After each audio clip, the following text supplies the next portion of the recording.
नमामि धन्वन्तरिमादिदेवम् सुरासुरैर्वन्दितपादपद्मम् लोके जरारुभयमृत्युनाशनम् दातारमीशं विविधौषधीनां शङ्खं चक्रं जलौकां दधतं मृतघटं चारुदोर्भिश्चतुर्भिः सूक्ष्मस्वच्छातिहृद्यं शुकपरिविलसन् मौलिमम्भोजनेत्रम् कालाम्भोदोज्ज्वलाङ्गं कटितटविलसच्चारुपीताम्बराढ्यं वन्दे धन्वन्तरीतं निखिलगदवन् प्रौढदावाग्निलीलं प्रौढदावाग्निलीलं प्रौढदावाग्निलीलम्।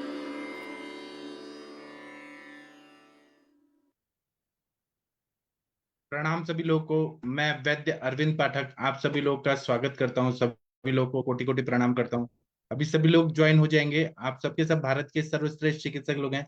बहुत सारे लोग फेसबुक पे देख रहे हैं। बस 1 मिनट रुक जाइए, तब तक मैं धन्वंतरी स्तवन एक बार फिर से चला देता हूँ ताकि सब लोग तब तक ज्वाइन हो जाएंगे। और मैं क्या करता हूँ कि 1 मिनट रुक जाइए।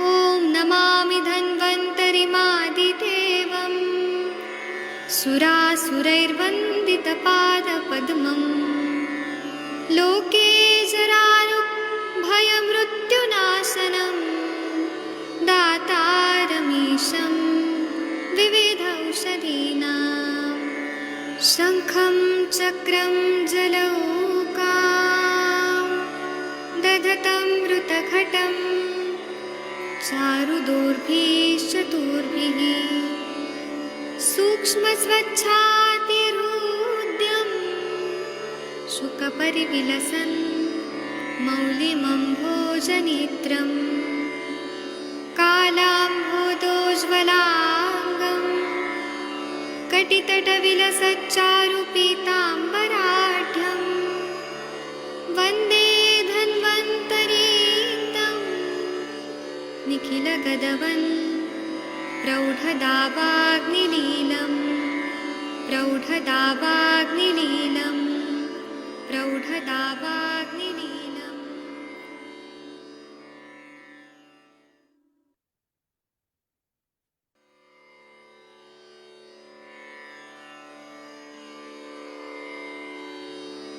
ॐ नमामि धन्वन्तरिमादिदेवम् सुरासुरैर्वन्दितपादपद्मम् लोके जरारुभयमृत्युनाशनं दातारमीशं विविधौषधीनां शङ्खं चक्रं जलौकां दधतं मृतघटं चारुदोर्भिश्चतुर्भिः सूक्ष्मस्वच्छातिहृद्यं शुकपरिविलसन् मौलिमम्भोजनेत्रम् कालाम्भोदोज्ज्वलाङ्गं कटितटविलसच्चारुपीताम्बराढ्यं वन्दे धन्वन्तरीतं निखिलगदवन् प्रौढदावाग्निलीलं प्रौढदावाग्निलीलं प्रौढदावाग्निलीलम्। प्रणाम सभी लोगों को। मैं वैद्य अरविंद पाठक आप सभी लोग का स्वागत करता हूं। सभी लोगों को कोटि कोटि प्रणाम करता हूं। आइए आज हम लोग क्लिनिकल संभाषण शुरू करते हैं। आप सबके सब भारत के सर्वश्रेष्ठ चिकित्सक लोग हैं। सभी को मैं प्रणाम करता हूं। 1 मिनट रुक जाइए बस।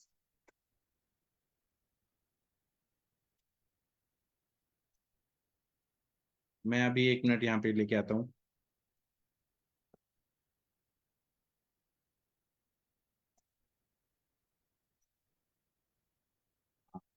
चलिए डॉक्टर प्रीति मैडम जी, आप अपने कोई पेशेंट का कुछ बताना चाहती हैं तो बता सकती हैं। डॉक्टर प्रीति दुकारिया मैडम, आप यूपी की प्रसिद्ध डॉक्टर हैं, ऐसा सब लोग बोलते हैं। कुछ बोलिए मैम। प्रीति मैम, अगर आप मेरी आवाज प्रणाम सुन पा सर। रही हैं। हाँ, आप कुछ बताइए एक अपनी मिनट। रिलेटेड कुछ बातें। सर मैंने अभी पीसीओडी वाली जो पेशेंट है उसका वुमन प्लान किया है संडे को। अच्छा, तो आप क्या कर रही हैं अभी? दीपन पाचन घृतपान क्या कर रही हैं? सर हाँ, दीपन पाचन उसको सर कर रही हूँ 3 दिन से। और घृतपान उसको बोला है आज और कल सैटरडे को। हाँ क्योंकि वो ऑलरेडी वस्ती वस्ती मात्रा वस्ती काफी टाइम से ले रही है, फलसित भी ले रही है काफी टाइम से। हाँ, लेकिन सर उसको थोड़ा सा भी जैसे स्ट्रेस होता है ना, तो उसका पीरियड जैसे इस बार गड़बड़ हो गया था फिर से।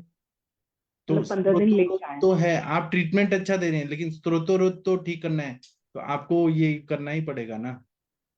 हाँ सर, वमन वमन मैं इस बार कर रही हूँ, उसके बाद देखते हैं कैसा होता है। वमन करने से ही मतलब पूरा प्रॉब्लम सॉल्व होगा, मुझे ऐसे लग रहा है, वमन विरेचन सर करने। अभी मैंने उस पेशेंट को भी वमन कराया था, थायराइड वाली जो जिसका 311 थायराइड था। हाँ, तो क्या हुआ?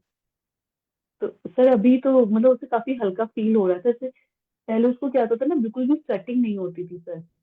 जी। और प्रेशर ही नहीं फील होता था, मतलब हमेशा कॉन्स्टिपेटेड रहती थी।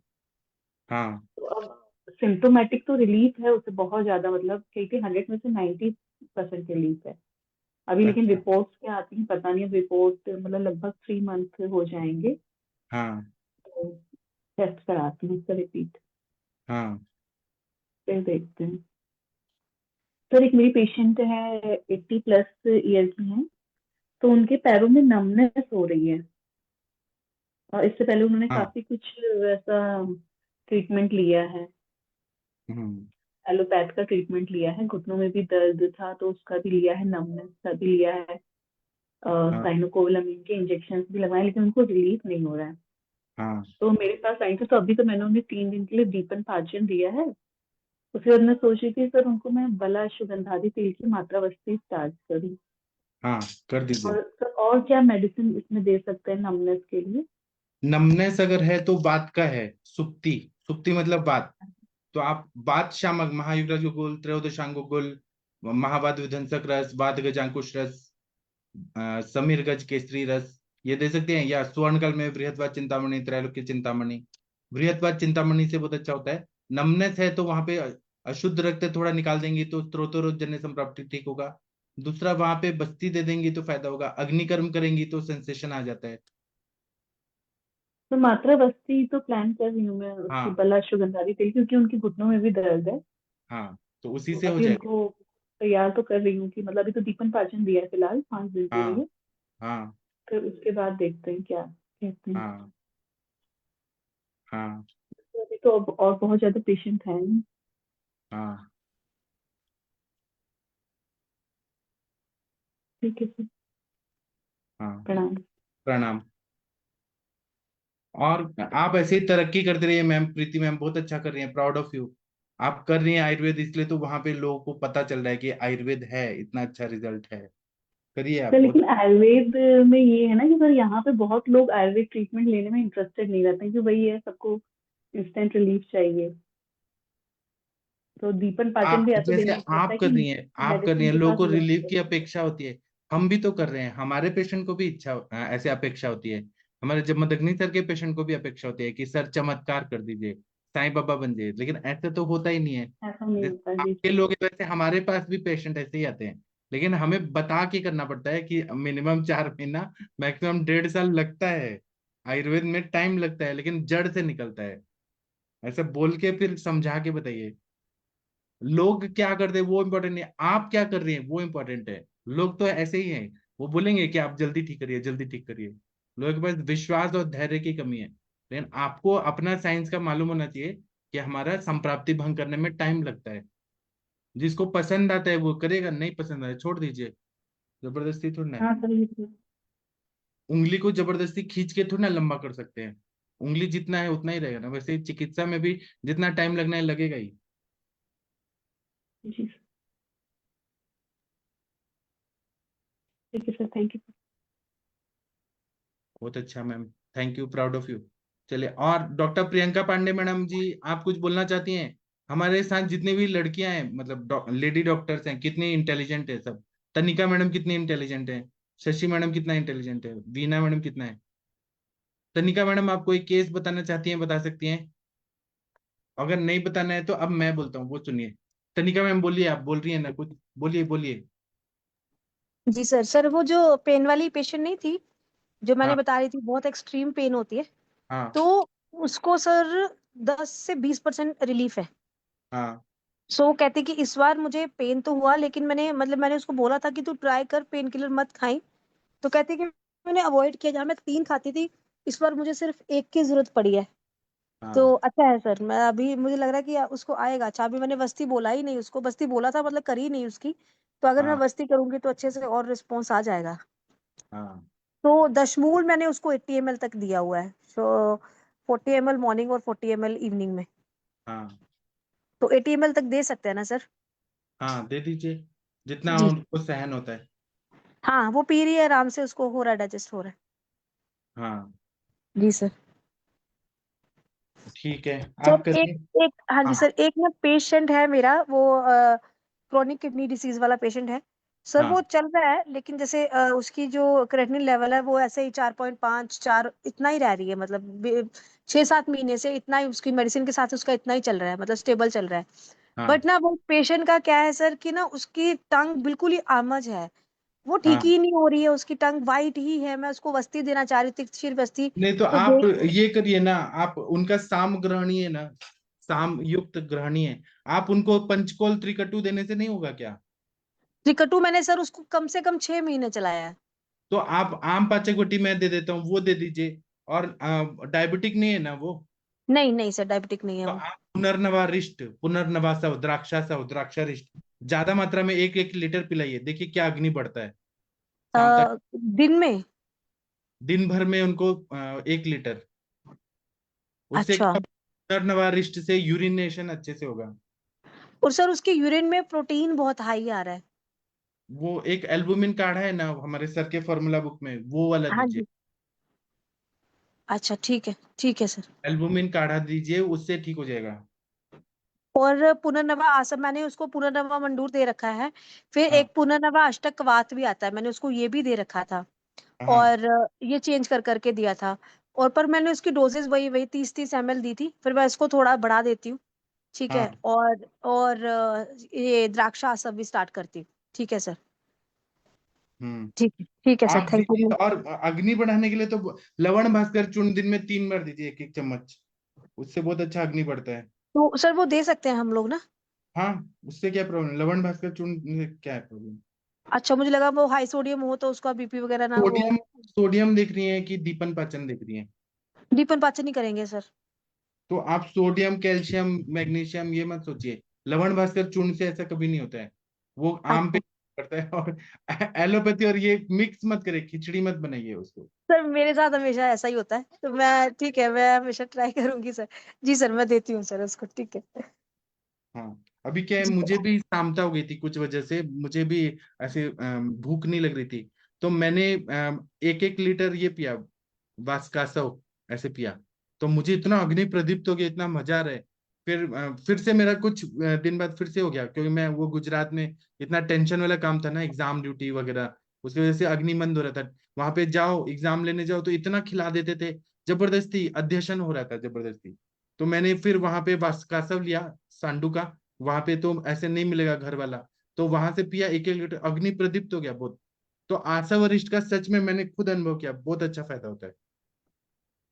ठीक है सर, मैं फिर उनको आशावरिष्ठ भी देती हूँ और साथ में ये स्टार्ट करती हूँ, लवण भास्कर भी स्टार्ट करती हूँ। ठीक है जी, हाँ, थैंक यू। और यहाँ आने के बाद फिर मैंने आम पाचक वटी लिया, तो मेरा अग्नि फिर ठीक हो गया और अच्छा हो गया। तो ऐसा ठीक है जी है ना। सर, ठीक है। लवण भास्कर चूर्ण भी दे सकती हैं, और लवण भास्कर चूर्ण दीजिए, आशावरिष्ठ दीजिए, ये 2 चीज दीजिए। 7 दिन के बाद रिव्यू देखिए, उनकी सामता पूरी चली जाएगी, इतना फायदा करता है।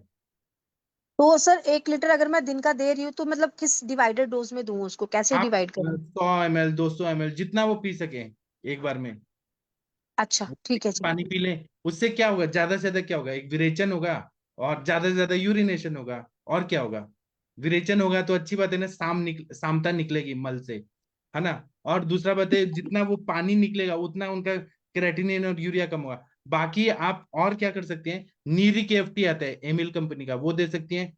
और सर दिया हुआ है, वो दिया हुआ है। ब्रिक दोषर क्वाथ आता है बाबा रामदेव का, वो दे सकती हैं। उससे जेफर अच्छा होता है। फिर रीनू ग्रिट करके कुछ तो है हाँ उनका जी है। सर, सर तो भद्राधिकवाद दिया हुआ है मैंने उसको, सॉरी टैबलेट दी हुई है। और चंद्रप्रभा वटी दिया हुआ उसको मैंने, उसको रस पाचक मेदो पाचक दिया हुआ है मैंने उसको। तो ये वो सब ठीक है। आप आशा वरिष्ठ से अग्नि बढ़ाइए, उनका पूरा ठीक हो जाएंगी वो। ठीक है आपने जी, कहा ठीक। इतने दिन तक मेंटेन है, तो ये भी आपका अचीवमेंट है कि आपने मेंटेन रखा है हाँ क्रेटिनिन जी को। सर, मेंटेन्ड है, 6 महीने तक मेंटेन्ड है, पूरा 6 महीने से मेंटेन्ड है। हाँ, तो वो अच्छा हो जाएगा। अच्छा ठीक है सर, मैं कल ही स्टार्ट करती हूँ इनका आशा वरिष्ठ। हाँ जी सर, थैंक यू सर। हाँ, ठीक है, प्राउड ऑफ यू मैम, तनिका मैम। और बाद में जब अग्नि बढ़ जाएगा तो उनको तिक्तक क्षीर बस्ती दीजिएगा, उससे और जल्दी फायदा होगा जी। जी सर। ना। तिक्तक क्षीर बस्ती। चलिए, और बिना भूख के नहीं खाना खाना है, जब भूख लगे तब खाना खाएं, तो जबरदस्ती उसको, खाने से भी प्रॉब्लम होता है। हाँ जी सर, सर उसको भूख लगती ही नहीं है, मैंने उसको बोला हुआ है कि तूने बिना भूख के खाना नहीं। और आजकल क्या करना है, उसने एक्चुअली थोड़ा सा वही काम किया कि मैंने उसको बोला था कि फ्रूट्स जो है वो तुम्हें लिमिटेड खाने हैं, क्योंकि हाई पोटेशियम डाइट होती है। सो वो आजकल तरबूज आ रहा है, तरबूज भी जम के खा रही है, वाइटामिन वो आ रहा है, क्या बोलते हैं, मैंगो आ रहा है, वो भी जम के खा रही है। और वो चीज फिर थोड़ी सी गड़बड़ हो जाती है ना डाइट पे, थोड़ा सा फिर वो गड़बड़ करती है और ये चीजें गड़बड़ हो जाती है। बट ठीक है, अब मैंने उसको बोला है कि थोड़ा सा अगर कंट्रोल करोगे फिर ही दिक्कत नहीं होगी, नहीं तो अदरवाइज फिर ये बढ़ता चला जाएगा। हम्म, जी सर। ठीक है। आप करिए जो मैंने अभी बताया ना आशा और अभी देखिए, मैं सबको बताता हूँ, सभी लोगों को अच्छा रिजल्ट आता है मेरे बताने से ना। तो नहीं मतलब मैं, डेफिनेटली सर। आप मुनमुन जी का पूछिए, मैंने उनको जो जो बताया उनके पेशेंट ठीक होते हैं। जितेंद्र जी को मैंने बताया था ये। तो अभी जो मैं बता रहा हूँ ना, वो मेरे पे विश्वास करिए। और ये आशा वरिष्ठ दीजिए, लवण भास्कर चूर्ण दीजिए, और मेरा आम पाचक वटी है तो वो दे दीजिए, और सर है देखिए। मेरे पास पड़ी हुई है, मैं कल ही दे दूंगी, मैं कल, अभी तो नहीं, मैं ट्यूसडे में, अभी मैं घर आई हूँ, ट्यूसडे दूंगी, बाकी ये चीजें तो स्टार्ट करा देती हूँ। हाँ, और फिर ठीक है, देखिए अच्छा ठीक हो है जाएगा। सर। जी सर, ठीक है, thank you sir, thank you. Thank you. चलिए, डॉक्टर हरिहर सर, आप कुछ बोलना चाहते हैं, कोई केस रिलेटेड? आपके जितेंद्र जी आए क्या, भतीजा? हरिहर सर, भोसले सर कुछ बोलना चाहते हैं? डॉक्टर राम जी, तनिका मैडम, तनिका मैडम का हो गया। गंगवार सर, सुरेंद्र शर्मा जी, एक परवीन कश्यप जी आए थे अभी थोड़ी देर पहले। तुषार मिश्रा जी कुछ बोलना चाहते हैं? प्रियंका पांडे जी, जितेंद्र जी? नहीं तो अब मैं जो बोलता हूँ वो सुनिए। हम लोग ना महातिक्तक घृत जो है, उसका प्रयोग हमें कहाँ कहाँ कब कब करना चाहिए। जब हम चरक चिकित्सा अध्याय 7वां देखते हैं, कुष्ठ चिकित्सा, उसमें महातिक्तक घृत के बारे में उल्लेख किया गया है। लेकिन ये इतना दिव्य दवाई है ना, पहले हम श्लोक पढ़ते हैं, उसके बाद में उसका अर्थ, और महातिक्तक घृत कहाँ कहाँ देना चाहिए वो हम देखेंगे। तो ऐसा बताइए, सप्त शतम प्रति विषाम शम पाकम तिक्त रोहिणी पाठाम मुस्त मुशरम त्रिफलाम पटोल पिचु मर्द परपटकम धन व्यासम चंदनम उपकुल्यम पद्मकम हरिद्रे द्वे षडग्रंथम सविशालम शतावरीम सारिवे चोभे वत्सकम वत्सक बीजम यासम मूर्वम अमृतम तिक्ता किरात तिक्तम च कल कल कलकान कुर्यान मति अन्याष्टाव्यम त्रयमाणम च कल्क चतुर्भागो जलम अष्टगुणम रसो अमृत फलानाम द्विगुणो घृतात् प्रदेय तत्सर्पी पायेत सिद्धम कुष्टानि रक्त पित्त प्रबलान्य अर्शांसी रक्तवाहिनी विसर्प अम्ल पित्तम वातात्रिक पांडुरोगम च विस्फोटकान अपस्मारान उन्मादम कामलाम ज्वरम कंडुम हृदरोग गुल्म पीड़िका असिर्ग धरम गंडमालम च हन्याद्यत सर्पि पीतम काले यथा बलम सद्यः योगशते अप्यजितान महाविकारान महातिक्तकम। मतलब चरक चिकित्सा स्थान जहां पे कुष्ठ चिकित्सा बताई है, वहां पे इसका प्रयोग बताया है। इसमें बताया कि सप्तपर्णा, अतिविषा, आरगवद, कटुरोहिणी मतलब कुटकी, पाठा, मुस्ता, उशिर, त्रिफला, पटोल, नीम, परपटक, धमासा, चंदन, पिपली, पद्मक, हरिद्रा, दारू हरिद्रा, वचा, इंद्रवारुणी, शतावरी, सारिवा द्वय मतलब कृष्ण सारिवा, शुक्ल सारिवा, इंद्रयव, यवासा, मुरवा, अमृता, किरातिक्त, यष्टि और त्रायमाण, ये सब एक एक भाग लेना है, इनका कल्क लेना है। घृत 4 भाग लेना है, और पानी जो है वो सारे द्रव्यों का 32 भाग लेना है, और इसको बॉईल करना है, और इसका हमें 1/4 करना है। और जो आमलकी का स्वरस है वो घृत के द्विगुण मतलब 8 भाग लेना है, और घृत पाक विधि से इसको सिद्ध करना है। इसमें सबसे मेन है कि आंवला का रस है, तो जो महातिक्त घृत है ना, जब भी कोई सेवन करता है तो सभी का पेट अच्छे से साफ होता है। महातिक्त घृत का ये स्पेशलिटी है। इसमें सारे द्रव्य जो हैं वो तिक्त रसात्मक है, विपाक में कटु है, और गुण में रुक्ष है, लेकिन घृत में सिद्ध किया गया है। तो घृत जो होता है संस्कारानुवर्तन करने वाला घृत होता है, सारे द्रव्यों का संस्कार अपने में ले लेता है, लेकिन अपना गुण नहीं छोड़ता है, इतना बढ़िया है। घृत ये मधुर रसात्मक है, मधुर विपाकी है, शीत है, मृदु है, स्निग्ध है, और विशेषता संस्कारानुवर्तन करने वाला है। आम्लकी जो है अम्ल प्रधान है, पंच रसात्मक है, उसमें लवण रस नहीं है, शीत है, रुक्ष है, सर है, मधुर विपाकी है। स्वरस कल्पना ज्यादा प्रभावशाली है, इसलिए आम्लकी स्वरस का प्रयोग हम लोग महातिक्ता घृत में डाल के करते हैं। महातिक्ता क्यों है? क्योंकि तिक्त रसात्मक द्रव्य ज्यादा डाला है। तिक्त मतलब कड़वा, कड़वा चीजें डाला है। ये घृत कल्पना जो है संस्कारानुवर्तन होने से और आम्लकी जैसे द्रव्य डालने से क्लेद का शोषण करने का कार्य करता है। और जो कुष्ठ व्याधि होती है उसमें क्लेद बहुत ज्यादा बढ़ा हुआ रहता है। त्वचा, रक्त, मांस, लसिका, ये 4 दूष्य कुष्ठ में बताए, 3 दोष और 4 दूष्य कॉमनली संप्राप्ति में ये बताया है। फिर वातज, पित्तज, कफज के हिसाब से महाकुष्ठ में कापाल कुष्ठ, औदुंबर कुष्ठ, मंडल कुष्ठ, सिद्ध, पद्म, पुंडरिक, ये सब कांकणक अलग अलग टाइप बताए दोषों के हिसाब से। तो जो रक्त पित्त प्रबल कुष्ठ रोग होता है तो ये उसमें महातिक्त घृत देते हैं, क्योंकि स्नेह कल्पना है, तो स्नेह होने से, और घृत कल्पना है तो रक्त और पित्त की जो उष्णता बढ़ी है, ये घृत है वो मधुर विपाकी है, शीत वीर्यात्मक है, मृदु है, इसलिए रक्त पित्त की दृष्टि से जो रक्त और पित्त, रक्त पित्त नहीं, रक्त और पित्त की दृष्टि से जो कुष्ठ हुआ है उसमें ये बहुत अच्छा काम करता है। कुष्ठ में स्नेहन की आवश्यकता जो होती है वो शोधन के पूर्व कर्म के रूप में होती है। तो महातिक्त घृत को हम पूर्व कर्म में वर्धमान मात्रा में घृत पान कराते हैं, उसके बाद हम वमन कराते हैं या विरेचन कराते हैं या शोधन और बस्ती वगैरह कराते हैं। तो महातिक्त घृत का प्रयोग हम लोग पूर्व क्रम में स्नेहन के लिए, अभ्यंतर स्नेह पान के लिए करते हैं, तो बहुत अच्छा फायदा होता है। और फिर शोधन अच्छे से होता है, वमन अच्छे से होता है, विरेचन में दोष ज्यादा अच्छे से निकलते हैं। उसी तरह से स्नेह से पानम इष्टम शुद्धे कोष्ठे प्रवाहिते रखते वायु शुद्ध कोष्ठम कुशनम बलम, कुशनम बलम विशति शीघ्रम। मतलब ये बताया चरक चिकित्सा संघ 7वां में 42 नंबर का श्लोक में कि कुष्ठ में जब शोधन हो गया तब भी हमें स्नेह कल्पना देनी पड़ती है। स्नेह से पानम इष्टम, स्नेह पीने से जो कोष्ठे शुद्धे कोष्ठे प्रवाहिते रखते, जो कोष्ठ शुद्ध हुआ है और रक्त प्रवाहित हो रहा है, वहां पे हमें घृत कल्पना, दीपन पाचन करके अग्नि बढ़ने के बाद हमें रक्त में घृत ही देना पड़ता है, तभी वायु ही शुद्ध कोष्ठम, वायु जो शुद्ध कोष्ठ में होता है वह तुरंत ही कुष्ठ को ठीक कर देता है, दोषों को अच्छा करके वो ठीक कर देता है। इसलिए महातिक्त घृत शोधन के बाद तो जरूर देना चाहिए। पित्त वृद्धि, रक्त की वृद्धि होती है, रक्त की दुष्टि होती है, उसकी वजह से कुष्ठ में शोधन के पश्चात वात का बल बढ़े नहीं और पित्त साम्य प्रस्थापित रहे, इसके लिए महातिक्त का घृत का सेवन हम लोग करते हैं। कुष्ठ यह मूल रूप से अल्प बल वाला और दोषों से पित्त प्रधान वातानुबंध हुआ तो शमन के लिए महातिक्त घृत का उपयोग करते हैं। जहां पे बर्निंग, दाह हो रहा है, पाक हो रहा है कुष्ठ में, और स्थानिक औष्ण्यता है, कंडू है, इन सब में महातिक्त घृत का प्रयोग कर सकते हैं।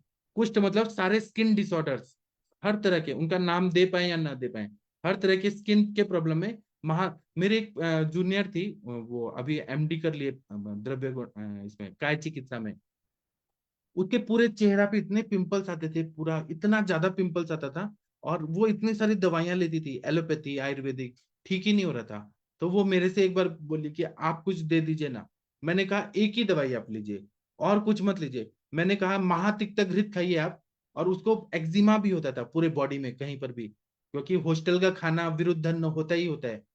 मतलब टाइम भी खराब, और कैसे भी कभी भी खाओ पियो, जंक फूड खाओ, ऐसा उसका यो हेतु था, और वो बदल नहीं सकती थी।